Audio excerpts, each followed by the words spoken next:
So magandang umaga sa inyo mga idol. Ito po yung ating mabilisang luto ni Kuya Lars. Nagpangat po tayo ng boneless bangus guys. Ayan, nakasalang na po ano.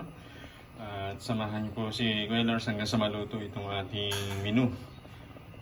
At paalala po muli ni Kuya Lars, ingat-ingat po tayo sa ating pagbiyahe ngayong magang ito. Mapapasok muli dyan sa kanilang mga trabaho, magdadrive. Doble ingat mga idol ha. At shoutout po sa ating lahat.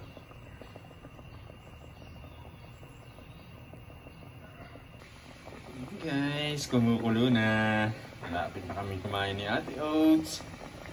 Alam niyo naman, si Ate Oats nandun na sa hapagkainan. Naghihintay na po ng rasyon. Konti na lang to guys.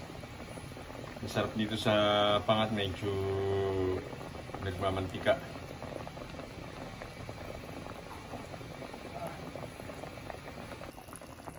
Ayan na guys, luto na yung ating pinangat na boneless bangus. Ready to eat na naman. Tara po, kain tayo.